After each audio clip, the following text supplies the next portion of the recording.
నమస్తే. పటాన్చెరు నియోజకవర్గంలోని బీరంగూడలోని ఓ ప్రైవేట్ పాఠశాల కార్యక్రమంలో మెరిశారు టెన్నిస్ మాజీ క్రీడాకారిణి సింధు దాత్రి. ప్రస్తుతం మనతో పాటు సింధు దాత్రి గారు ఉన్నారు.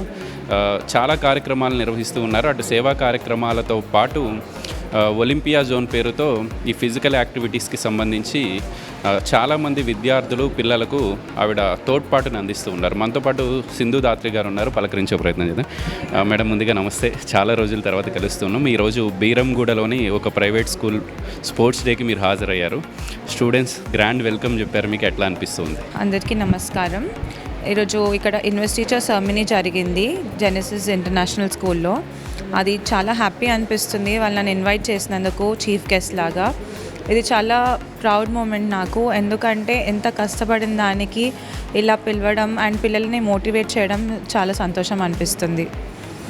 శేర్లింగంపల్లి నియోజకవర్గంలోని హఫీజ్పేటలో మీరు ఒలింపియా జోన్ని రన్ చేస్తూ ఉన్నారు.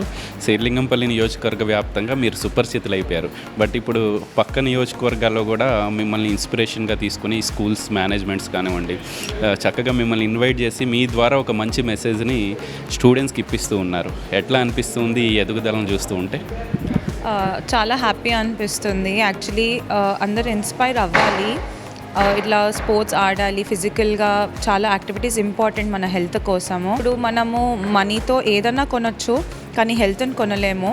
సో అదే పాలసీ మనం పాటియాలి. అందరం అది స్పోర్ట్స్ కానీ ఏదైనా యాక్టివిటీ చేయాలి. సో అలా ఇన్స్పిరేషన్ తీసుకొని పిల్లలు పెద్దలు అందరు బయటకు వచ్చి ఎక్సర్సైజ్ చేయాలనేదే మనం చెప్తున్నాం. ఈ స్కూల్కి వచ్చిన తర్వాత చాలామంది ఆడపిల్లలు స్టూడెంట్స్ కనిపించారు. అబ్బాయిలతో పోల్చుకుంటే అమ్మాయిలు ఎక్కువ మంది కనిపించారు. సో వాళ్ళందరూ ఇన్స్పిరేషన్గా మిమ్మల్ని తీసుకొని మీ మాటల్ని చాలా చక్కగా విన్నారు. ఆడపిల్లల్లో ఫిజికల్ యాక్టివిటీ పెరగాల్సిన అవసరం ఉంది. ఈ స్పోర్ట్స్లో ఆడపిల్లలు రాణించాల్సిన అవసరం ఎంతో ఉంది ప్రస్తుత సమాజంలో.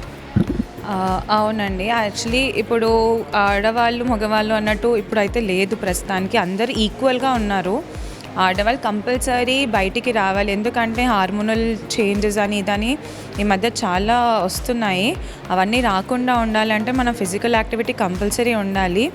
మనం ఎంత అయితే వీలైనంత వరకు అవేర్నెస్ పెడుతూనే ఉండాలి. అందరికీ ఇట్లా బయటికి రావాలి, స్పోర్ట్స్ ఆడాలి అని మా సైడ్ నుంచి వీలైనంత వరకు మేము ఎంకరేజ్ చేస్తూనే ఉంటాం. అంటే ఈ స్పోర్ట్స్కి సంబంధించి కూడా చాలా రకాల స్పోర్ట్స్ ఉంటాయి. అంటే ఆడపిల్లలకి మెయిన్గా స్టూడెంట్స్కి ఎటువంటి యాక్టివిటీ చేస్తే బాగుంటుంది అనేది మీ అభిప్రాయం? అలా ఏమి ఉండదు. అలా అంటే నేను టెన్నిస్ ఆడుతుండే. Tennis is like most tough and hardest game ever అండి. అంటే అప్పుడప్పుడు కొన్ని మ్యాచెస్ అయితే 4 hours ఆడాల్సి వస్తుండే. మనకి అసలు అలా ఉండదు. అంటే మనం అనుకుంటే ఏదన్నా సాధించవచ్చు. ఆడపిల్లలకి సపరేట్ గేమ్ అని కాదు, మన కంఫర్ట్ జోన్ నుంచి బయటికి వచ్చి మనం ఏ స్పోర్ట్ అన్నా మనం మంచిగా ఎంజాయ్ చేస్తూ ఆడాలని నేను అనుకుంటాను. పర్టిక్యులర్గా టెన్నిస్ గురించి మాట్లాడదాం మనం. క్రికెట్లో స్టేట్ లెవెల్లో ఆడుతూ ఉన్నారు, నేషనల్ లెవెల్లో ఆడుతూ ఉన్నారు. టెన్నిస్ విషయానికి వచ్చే వరకు కొంచెం ఆడపిల్లలు వెనకడుగేస్తున్నట్టు తెలుస్తూ ఉంది. ఏం చెప్తారు? యాక్చువల్లీ ఏంటంటే టెన్నిస్ ఎందుకు వెనకాడతారంటే అవుట్డోర్ గేమ్ ఫస్ట్లీ. దాంట్లో చాలా టైరింగ్ ఉంటుందో, ట్యాన్ అవుతారు. సో కొంచెం గర్ల్స్ ఆలోచిస్తారు, బ్యూటీ కాన్షియస్ ఉంటారు కాబట్టి అలా ఆలోచిస్తారు. అండ్ మళ్ళీ ఇంకా హార్డ్ వర్క్ కూడా చాలా ఎక్కువ చేయాల్సి వస్తుంది. సో అందుకు కూడా కొంచెం బ్యాక్ అవుట్ అవుతుంటారు. కానీ మనం పుష్ చేయాలి. పుష్ చేస్తేనే వీ కెన్ గో అహెడ్, మనం అచీవ్ చేయొచ్చు అనుకున్నది. ఈ స్పోర్ట్స్ విషయంలో పేరెంట్స్ ముందుకు రావాల్సిన అవసరం ఉంది. పిల్లలకి ఎంత ఇంట్రెస్ట్ ఉన్నా చాలామంది పేరెంట్స్ భయపడుతూ ఉంటారు స్టూడెంట్స్ని బయటికి పంపించాలన్నా, ఇట్లాంటి గేమ్స్లో దెబ్బలు తగులుతాయేమో అన్న ఇది ఎక్కువ ఉంటుంది. పేరెంట్స్కి ఏమైనా చెప్పదలుచుకున్నారు? 100% పేరెంట్స్ సపోర్ట్, డెడికేషన్ లేకపోతే స్టూడెంట్స్ పిల్లలు ఏమి అచీవ్ చేయలేరు. ఎందుకంటే పేరెంట్స్ వాళ్ళ టైం ఇస్తేనే పిల్లలకి అచీవ్ చేయడానికి ఉంటుంది. వాళ్ళ డెడికేషన్, వాళ్ళ టైం, వాళ్ళు ఎంత సాక్రిఫైస్ చేయాలి. ఎంత బిజీ ఉన్నా కొంచెం టైం కిడ్స్కి ఇవ్వాలి. ఇస్తేనే వాళ్ళు కూడా ఎంకరేజ్గా ఫీల్ అవుతారు, వాళ్ళు కూడా ఆడాలని ముందుకు వస్తారని అనుకుంటున్నాను. మీరు టెన్నిస్ నేషనల్ లెవెల్లో ఆడారు, గోల్డ్ మెడలిస్ట్ మీరు. చాలా ఇయర్స్ బ్యాక్ జరిగింది ఇదంతా. కానీ ఇప్పటికీ అందరూ గుర్తుపెట్టుకొని మీకు మంచి రెస్పెక్ట్ ఇస్తూ మిమ్మల్ని ఇన్స్పిరేషన్గా తీసుకొని పిల్లలు ఎదగాలి అని చెప్పి అంటే మర్చిపోలేదు ఎవరు సింధు దాత్రి గారిని. ఎట్లా అనిపిస్తుంది ఈ అట్మాస్ఫియర్ ఈరోజు ఇక్కడికి వచ్చిన తర్వాత? నాకు ఐ ఫీల్ ప్రౌడ్ అండి. అప్పుడేమో మా పేరెంట్స్, మా బ్రదర్, సిస్టర్ నన్ను చాలా ఎంకరేజ్ చేయడం జరిగింది. ఇప్పుడు ఆఫ్టర్ ఐ గాట్ మ్యారీడ్, నా husband Dhatri he supports a lot. అతను కూడా స్పోర్ట్స్ ప్లేయర్ ఉండే. సో హీ కీప్స్ ఎంకరేజింగ్ అనమాట. ఇప్పుడు I turn out an entrepreneur. Grounds అన్నీ స్టార్ట్ చేసేసి almost we train all sports, cricket, lawn tennis, football, basketball, table tennis, అన్ని games చేస్తాము. Badminton very soon. So he also keeps encouraging అనమాట.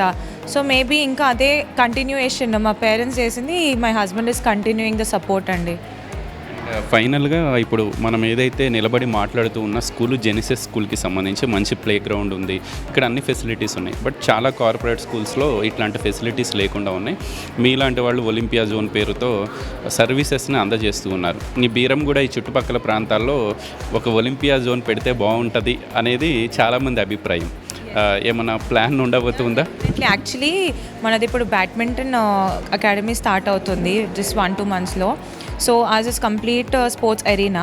ఇప్పుడు next అక్కడ అయిపోయిన తర్వాత బీరంగూడలో యాక్చువల్లీ ఆల్రెడీ ప్లాన్స్ జరుగుతున్నాయి. So maybe in next few months we can expect అండి. ఫైనల్గా ఏం చెప్పదలుచుకున్నారు స్టూడెంట్స్కి కానివ్వండి, ఈరోజు ఈ ప్రోగ్రామ్కి వచ్చిన పేరెంట్స్కి? జెన్సిస్ స్కూల్ వాళ్ళు కూడా మంచి హాస్పిటాలిటీ ఇచ్చి చాలా ఒక మంచి ఇన్ఫర్మేషన్ని మీ ద్వారా స్టూడెంట్స్కి పాస్ చేశారు వాళ్ళు. Firstly I thank Genesis international school నన్ను ఇక్కడ పిలిచినందుకు. అండ్ నాకు పిల్లల్ని మోటివేట్ చేయడం యాక్చువల్లీ చాలా ఇష్టము. అట్లా వచ్చి ఇట్లాంటి ఈవెంట్స్కి రావడము అది నా ఆనర్ యాక్చువల్గా. అండ్ ఏం చెప్తానంటే, అంటే నా నుంచి చెప్పడం అనేది ఇట్స్ అ గుడ్ థింగ్. అంటే నేను ఆడాను, ఎక్స్పీరియన్స్ ఉంది కాబట్టి వాళ్ళు నాతో చెప్పాలనుకున్నారు. And maybe I hope all the kids కూడా ఇన్స్పైర్ అవుతారని అనుకుంటున్నాను. Thank you very much sir. Thank you అండి. సో ఇది ఓవరాల్గా బీరంగూడలోని ఒక ప్రైవేట్ స్కూల్ స్పోర్ట్స్ డే కార్యక్రమంలో టెన్నిస్ మాజీ క్రీడాకారిణి గోల్డ్ మెడలిస్ట్ సింధు పాల్గొన్నారు. సింధు దాత్రి గారు చాలా స్పష్టంగా ఒకటే చెప్తూ ఉన్నారు, స్టూడెంట్స్ ఆడ మగ అన్న తేడా లేకుండా ఆడపిల్లలతో పాటు మగపిల్లలు స్టూడెంట్స్ అందరూ ఫిజికల్ యాక్టివిటీస్లో, స్పోర్ట్స్ యాక్టివిటీస్లో పాల్గొనాల్సిన అవసరం ఉంది. ఎందుకంటే ఇప్పుడు స్ట్రెస్ ఫీల్ అవుతూ ఉన్నారు చాలామంది విద్యార్థులు. చదువు ఎంత ఇంపార్టెంటో చదువుతో పాటు స్పోర్ట్స్, ఈ ఫిజికల్ యాక్టివిటీస్ కూడా అంతే ఇంపార్టెంట్ అని ఆవిడ చెప్తున్నారు. అండ్ ఇంకొక విషయం ఏంటంటే, ఒలింపియా జోన్ పేరుతో హఫీజ్పేట్లో సింధు దాత్రి గారు ఒక ఒలింపియా జోన్ని నిర్వహిస్తున్నారు. అక్కడ different type of games Olympia జోన్లో అందుబాటులో ఉన్నాయి. అట్లాంటిది ఒక బ్యాడ్మింటన్ అకాడమీ కూడా ఈ బీరంగూడ చుట్టుపక్కల ప్రాంతాల్లో మరొక 2 నెలల్లో పెట్టే అవకాశం ఉంది, ప్రారంభించే అవకాశం ఉందని చెప్పి ఆవిడ చెప్తున్నారు. వీడియో జర్నలిస్ట్ సంజయ్తో గోపికృష్ణ, న్యూస్ 16, పటాన్చెరు నియోజకవర్గం, బీరంగూడ నుంచి.